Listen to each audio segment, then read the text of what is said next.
Hi, everyone. Good afternoon. This is County Executive Pat Ryan, and I'm fortunate and excited to see my friend and our Sheriff, Juan Figueroa, taking time to join us today. Thank you very much, Sheriff, for Thank you for having me. time. We're gonna do our best to, when we're not speaking, switch on and off with masks. So pardon us if we don't get that exactly right. It's been a while since I've seen anybody and done this with anybody. So it's really good to have you here. Thank you. I'm glad to be here. Thank you for having me. We're going to talk in a moment about what's going on with the opioid epidemic in Ulster County and the work that the sheriff's team and our broader county team have been doing on that front, which has been quite a lot, even in the midst of the pandemic. So we'll talk about that in a moment. I'm going to quickly go through where we're at with the COVID situation and the vaccination situation, and I'll try to go through that as quickly as possible. So we can get to speaking with the sheriff. So by the numbers right now, COVID-19 in the county, we are just shy of 10,000 total cases since the beginning of the pandemic. We're at 9,982. We've tested almost 257,000 tests. We've had 7,447 recover, and unfortunately continue to see folks losing their life to COVID. In the last several days since our last update, we lost 3 more Ulster County residents. That number is still, of course, higher than we want, and we have to get it down, but we have started to see it slowly decrease the rate of fatalities. So we take some solace in that, but unfortunately, we're still very much seeing how serious the impacts of COVID can be and are. Some encouraging news as looking at other data, we are seeing the hospitalization numbers start to now consistently decline, and you can see that pretty clearly on this graph here. We are down now to 21 hospitalized. You'll remember for the last almost 2 months, we were at or above 30, approaching 35. So we're encouraged to see the hospitalization numbers start to come down, and then hopefully soon that will also translate into less and less people losing their lives to the virus.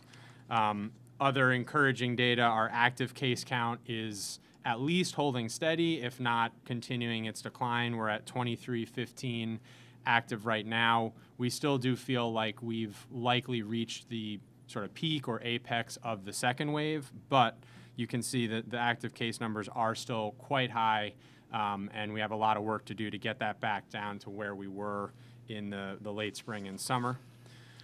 Another very encouraging data point, the new positive rate of infection. So each day we continue to look at, we're testing hundreds or even over 1,000 folks per day. How many are coming back positive? In the last 96 hours, we were at near a record low for really the last several months. In the last 96 hours, we're at a 3.58% new infection rate. That is a very encouraging sign, because that means the rate of spread is slowing. The overall transmission of the virus throughout the county is going down. And to give you the raw numbers behind that, we tested 5,892 residents and had 211 come back positive. So those are very, very encouraging numbers, and that is a credit to everyone continuing to take the precautions that we and the public health experts have asked for and encouraged. And I know that is continuing to take a toll on everybody, but we are finally seeing the positive effects of that. So please, let's keep that up and not lose that momentum that we've had. Looking at the long-term projection, this is more encouraging news that we're starting to see that flatten out, and some of the worst case numbers in our projections, where you can see best, worst, middle case here, we're now finally trending closer and closer to best case, thanks to everybody's collective hard work on that front. Continuing to go through the numbers, I know I'm going quickly here. Hospital capacity, we are, as I said, at 21 currently hospitalized, and for the first time in many, many months, no one in an ICU bed or on a ventilator, so that is another encouraging sign. that number of 21 is down from, we were at 32 hospitalized just 4 or 5 days ago.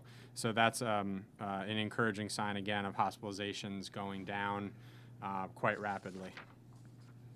The final update on the state of the virus, I know that we talked about this a little bit on Friday, late Friday when we got this news, but it's the first chance I've had to update in one of my updates.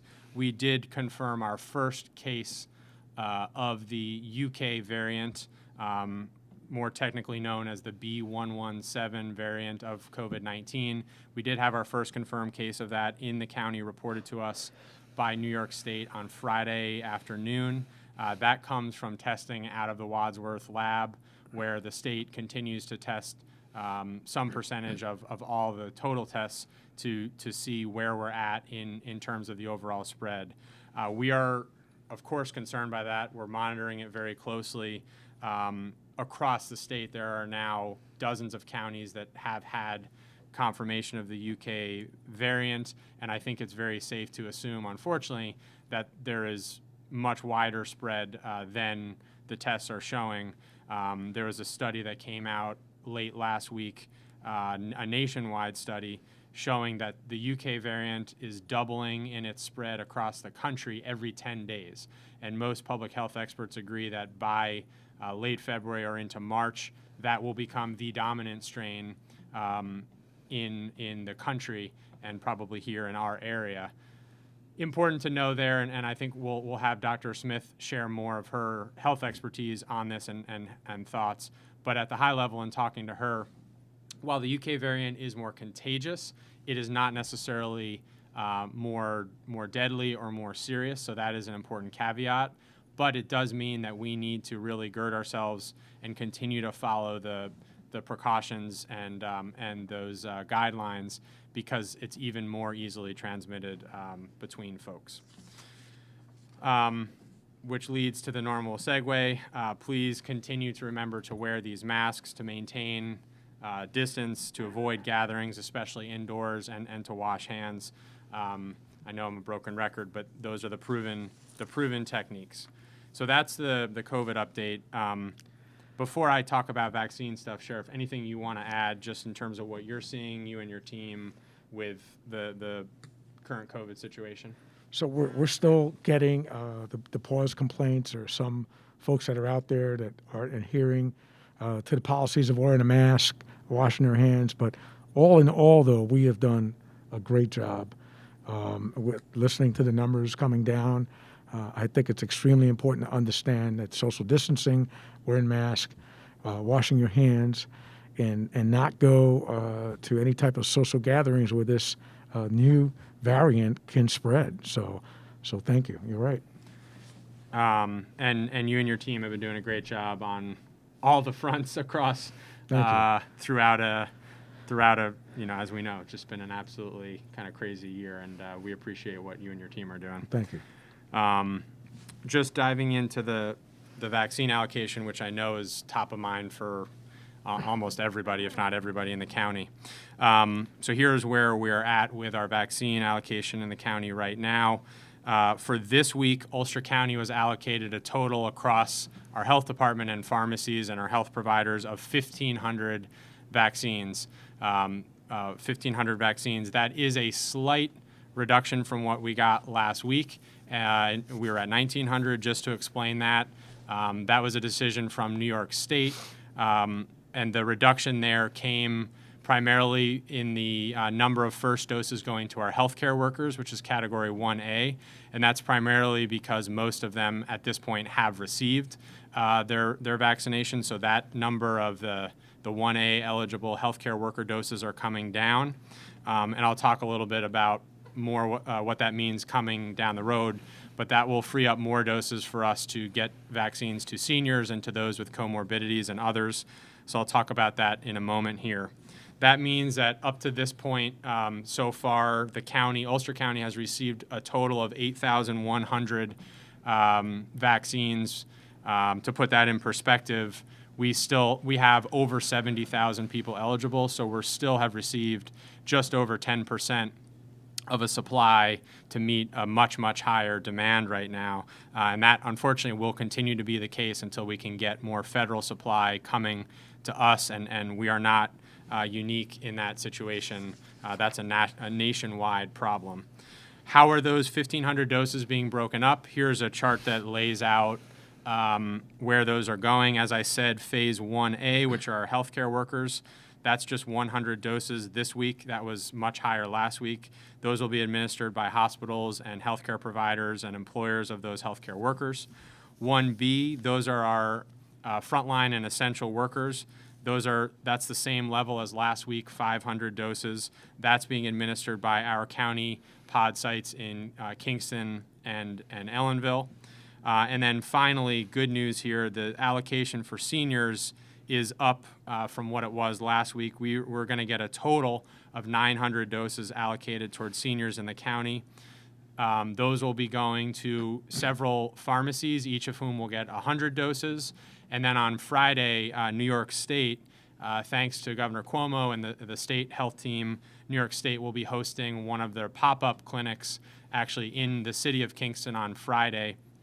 That'll be in partnership with the county, with People's Place, Midtown Rising, CCE, the Second Iglesia Church, and several other community partners. And that will be predominantly focused on seniors in our underserved communities, especially our communities of color. So that's been a top priority of ours from the beginning, and the states, to ensure equity in distribution of the vaccine. So that's a total of 900 for our seniors.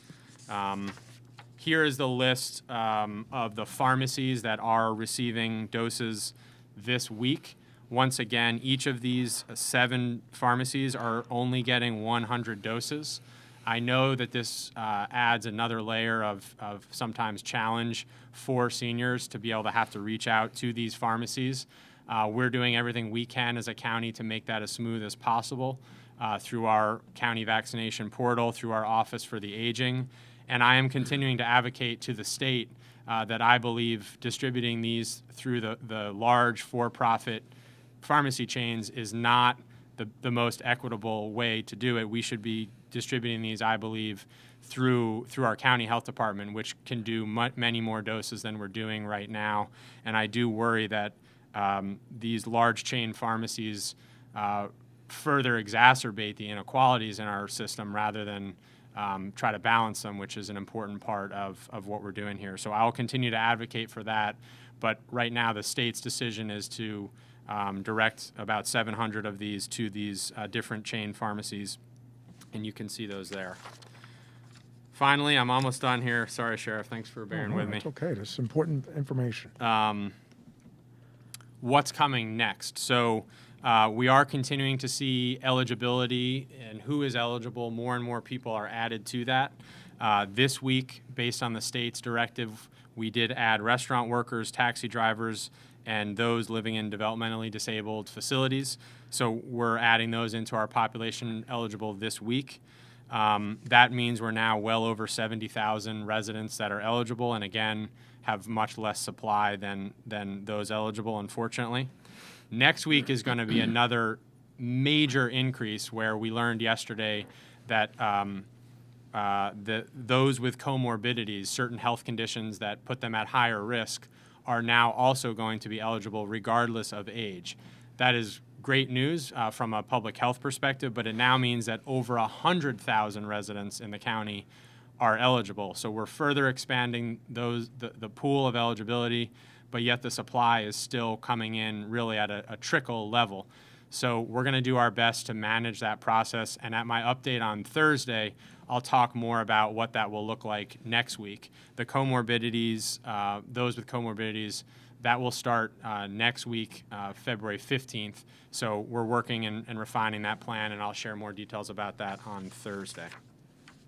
The bottom line remains, and I've said this every single week and every single update, we very much need more vaccine here in Ulster County. We need it now, and we needed it weeks ago, and we're continuing to advocate for that. And I know that the state and the federal government have heard us, but we're really hopeful that we will see that supply continue to pick up going forward. Anybody that has any questions or wants to sign up on our vaccine eligibility and notification list, the best way to do that is to go to vaccinateulster.com. That's a single point for you. We've had about 28,000 people sign up on this list, and that will, as we get more people eligible and as we get more doses, that will make sure you're getting notified and ultimately able to sign up to book an appointment as those appointments do get added. So please go to vaccinateulster.com. If need be, you can also call a recovery service center if you're not able to get on the website. That number is 845-443-8888, 443-8888. So, again, I know that was a lot, but that is critical information to get out in terms of the state of the vaccine, the virus, as well as our vaccination efforts. The other thing that we wanted to make sure we're talking about is to update you all on the work that we've been doing collectively as a team, as a community, really, in addressing the opioid epidemic. And I think we both agree, and I'll hand it to you in a second, Sheriff, that in the midst of, yes, a once-in-a-century COVID-19 pandemic, we're in the midst of that, but we cannot lose our focus also on the opioid epidemic and the broader substance use disorder challenges we're facing and mental health challenges we're facing. So we're going to talk a little bit about that, but I'll hand it to you, Sheriff, because you've really been point on this, and your team, the Oracle team, and others. And then we'll talk a little bit about some of the numbers. But why don't you Sure. take it from here? Again, I can't stress the importance of what you and your team are doing in regards to the vaccination process, and the importance that if you make that appointment, that you make sure you show up and you get the vaccination, because if not, this pandemic is going to continue, and we know what the effects are. We saw how it affected our economy last year. We definitely don't want that to happen again. So hats off to you and your staff for everything that you've been doing in regards to this pandemic. And you're right, the epidemic has been exacerbated by this pandemic. Our numbers are extremely high, and I know you're going to talk about that. But we have had a collaborative effort to change this problem, this opioid epidemic, and how it affects so many people. And of course, the victimization pool, like family members. Normally family members will not call law enforcement because they're afraid they're going to have to pay for lawyers' fees if they get arrested. But there's been a huge uptick because of the pandemic. But the county executive, the sheriff's office, and the Department of Health, Ellenville Hospital, People's Inc., we've partnered up, and we've got a plan that we're going to start off with this year that's going to tackle that issue more so than ever before. And for the first time in the history of law enforcement, we're going to have civilians embedded with law enforcement to help every single law enforcement entity in the county. So this is extremely important. And I also have to say that the city of Kingston is on board, the chief of police, Chief Tinty, and the mayor. Mayor Noble, I spoke to both of them this morning, and our collaborative effort with the Department of Health and, of course, the County Executive Office in regards to this. So it's big news, it's good news, and it's something that's going to help save lives even further. Yeah, and I do want to, we have some good news in terms of what we're doing, but I also think it's important that people understand how challenging of a year 2020 was on this front. So, 2018, Ulster County was the second worst in the state out of 62 counties for overdose fatalities. In 2019, we made collectively great progress. We brought that number down 41%, and we were all feeling encouraged. And then the pandemic hit, and we've seen, as the rest of the state and the country have, we've seen a huge increase in both non-fatal and fatal opioid overdoses. We just got finalized official numbers from New York State, and they are not good. In 2020, largely as a result of the pandemic, but in 2020, our opioid-related fatalities in Ulster County increased 94%. 94%. We lost 64 of our residents to a fatal opioid overdose, and we had 474 total overdoses. So again, comparing that to the COVID pandemic, we've lost 220 to that, but this is a significant loss of life, of family shattered, of just tragedy from this epidemic. And we know a lot of it, which we've talked about in the past, is due to these more lethal forms, fentanyl and otherwise. I think the only encouraging, well, there's some encouraging points here. One of the encouraging points is that although we've seen the total number of overdoses go up, the percentage of those that have been fatal has gone down. And why is that? It's because of the types of programs that the sheriff is doing, that our health department are doing, that many of our community partners are doing. So more people may be overdosing, but through the distribution of Narcan kits and other interventions, we're able to keep them alive and not have those be deadly overdoses. Again, it's a relative success in the face of still very tough numbers, but we've brought the fatality percentage down by, we've cut that in half basically through our efforts. So that is relative good news. And the other thing that we did collectively earlier this year was we declared for the first time ever a public health emergency around fentanyl specifically. And Sheriff, would you kind of remind us of that? And I know your team has actually had some recent additional success in disrupting the flow of that very lethal form of opiate in the county. So as the county executive said, we've been hit with two major tragedies in 1 year. That's the opioid epidemic that was ongoing and that of the pandemic. It's been a battle all the way around in all different fashions, and we've had a multifaceted approach to the problem. Our arrests by the Urgent Task Force, which is run now by a civilian named Jared Blades, who is a former assistant district attorney, and the team, they have their numbers have doubled. And I'm not talking about street level stuff. I'm talking mid-level, upper level, going after the source that's outside the county. And so they've been a lot of arrests. On the other side of that is the Oracle team. Oracle stands for Opioid Responses County Law Enforcement. And what they have done is helped over 300 families and placed 46 folks into rehab, and are following them through with our partners like Ellenville Hospital and People's Inc., Catholic Charities, the Department of Health, and the County Exec's Office. So it's been a unique approach and a different approach that law enforcement has taken to including the medical assistant treatment program that we started in the jail in January of last year. So all these different programs that we're running at the same time are going to get better, and of course with the influx of the different grants that I'm sure the county exec's going to talk about in a minute. It's very good news, and I do see a light at the end of the tunnel here.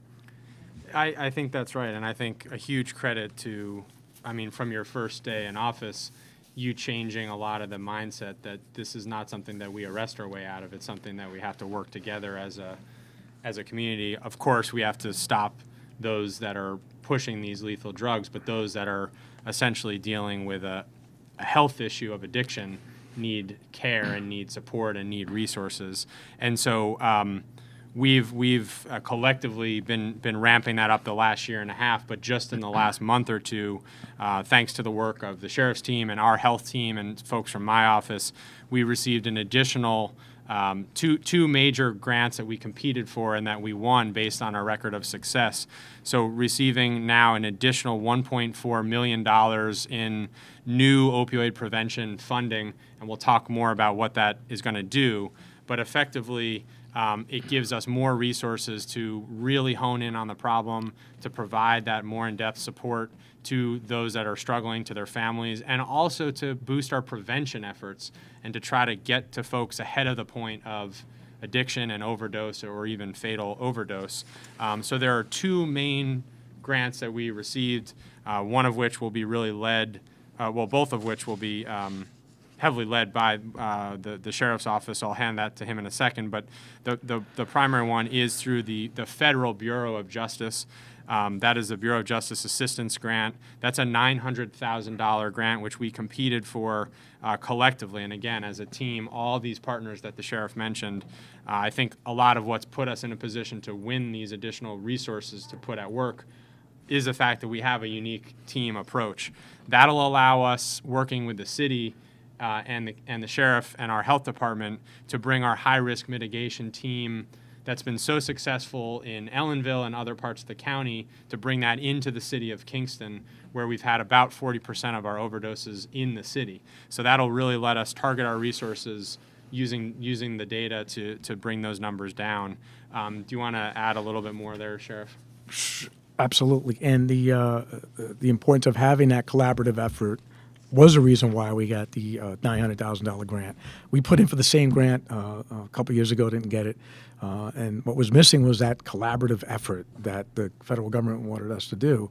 And so we partnered up with the Department of Health and all the other partners I spoke about earlier, the City of Kingston, Samadhi, People's Inc., the County Exec's Office, and we were able to pull this off. This is huge because not only do we have our urgent team that are going out and making these arrests, stuff that's outside the county, but our Oracle team actually goes out if there's users that get arrested or even dealers that use and put these people into rehab because they're just doing this to support their habits and not true criminals.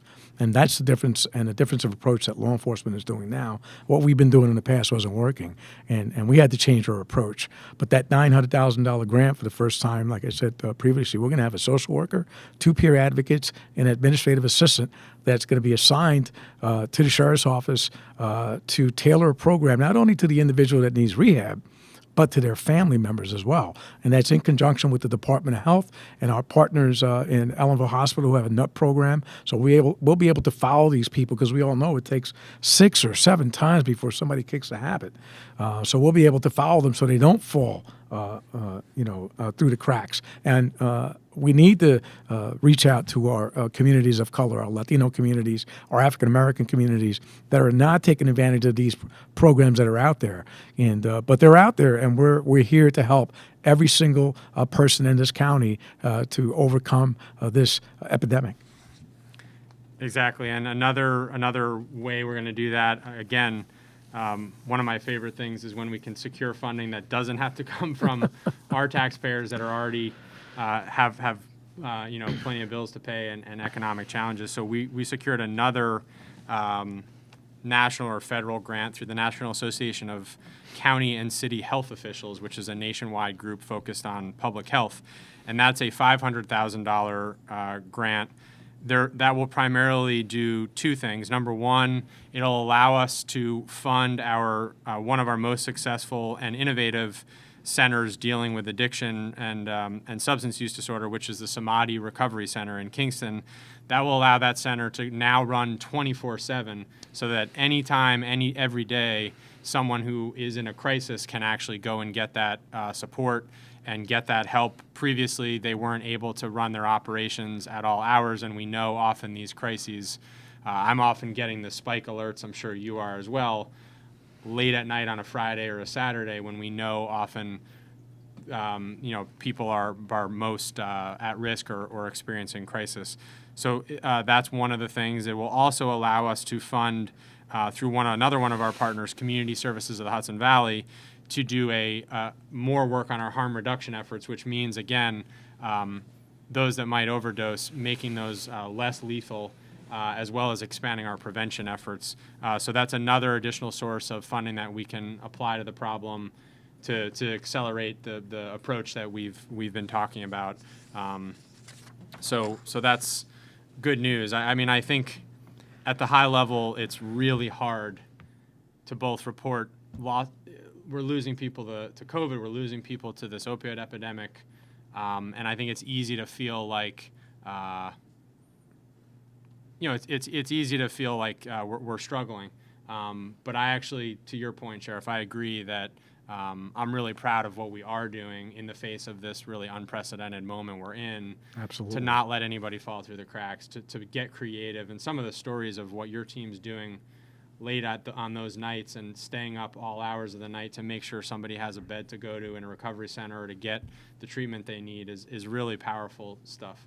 It is, and it also shows the public that they can trust law enforcement. We're not there to arrest people. We're actually there to get someone to rehab. For those families that we've reached out to, they've been putting the word out on their own social media and telling people that they got help. I can't tell you how many phone calls I've gotten from family members in regards to the help that we provided.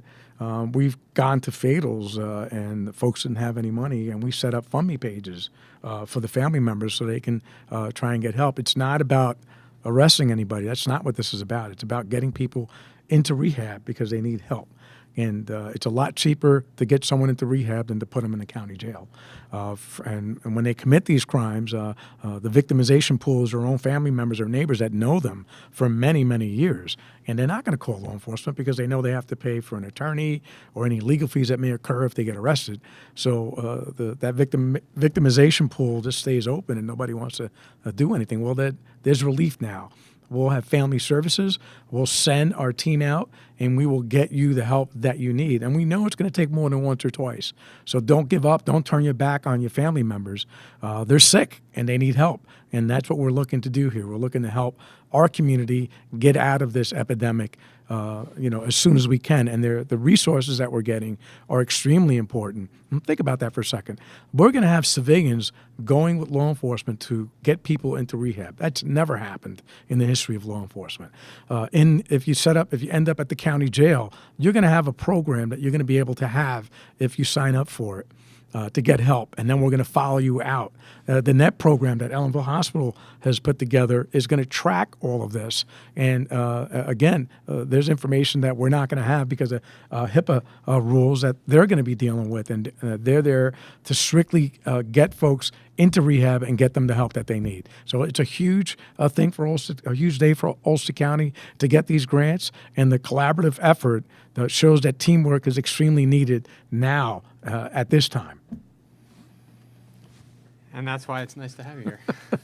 And I don't get to see anybody anymore anyway, so this is a nice reason to see the sheriff. Thank you, and I'll give you a chance to kind of do some closing comments in a second. Sure. But again, I think in the midst of a challenging time, some good news, and more than anything, I hope everybody feels and sees this, that every single one of us are just doing everything we possibly can. Absolutely. Trying to get creative and be compassionate against this challenge, against the COVID challenge, and everything else that we're facing. And I think Ulster County has done a good job in that regard. One programming note, and then we'll end with some thank yous. Next week is going to be an opportunity to zoom out a little bit more, and we usually talk about COVID and other recovery things that we're doing. But next week on February 16th at 3 p.m., I'll be delivering my annual State of the County address. Unfortunately, it will not be in person. We'll have to do it virtually, which is a bit of a bummer, but we must drive on and we must do this stuff safely. So please tune in if you're able to, live at 3 p.m. on February 16th. If not, we'll record it and you can watch it at any point, and invite people to spread the word about that. I think there are some exciting initiatives really focused on, yes, we still have to get through this pandemic, the health aspects, the economic impacts, all the other socioeconomic impacts, but we also have to lift our eyes up and look out, a few years, look out even a generation, and make sure we have a real plan to come out of this stronger, better, more equitable, more unified out of this crisis, and that's really what I'm going to talk about. So hopefully you'll tune in for that. It's only going to be about 15 to 20 minutes, so I promise it won't be me talking too much. As always, I want to thank everybody for tuning in. I want to thank all of our frontline workers, including your team, Sheriff, your law enforcement team that have been out there throughout almost now a year of the pandemic. I want to thank all of our volunteers working at our vaccination clinics and sites, all of our healthcare workers, and so many others. And I want to thank you personally, Sheriff. I'm really, really proud to get to work with you every day, and to, sometimes on a tough day to call you, and you may not realize it, but you boost my spirits. So thanks for your continued leadership and partnership and friendship. And I'll hand it to you for any closing comments Sure. before we wrap up. I want to also take the opportunity to thank all of our folks that have been working through this pandemic and the epidemic. But at the end of every storm, the sun comes out. And I believe, as an optimist, that the sun will come out again. We just have to pull together and listen to what our doctors and scientists say, and know that we have to take care of each other and we have to look out for each other, especially now when times are kind of tough and rough. We've been through a very, very long year, and I do see a light at the end of the tunnel. And I thank all the folks that are out there working every single day, our health professionals, our law enforcement folks, our government officials, our people that work at the stores, and just continue to stay safe and protect your families. So thank you for having me today. Yeah, thanks, Sheriff. Thanks, everybody. Our next update will be Thursday at 3 p.m. Please be safe out there with the road conditions, and a thank you also to, once again, all of our road crews out there. We're going to, I think, have more winter weather coming throughout the week. So thank you to all of them that are out there clearing our roads and keeping us safe as well. So many critical things that our collective team is out there doing. So we'll see you Thursday. In the meantime, be safe and healthy, and let's stay resilient through the continued challenges and emerge out of the storm into some sun. That sounds pretty good. Absolutely. Thanks. Take care, everybody.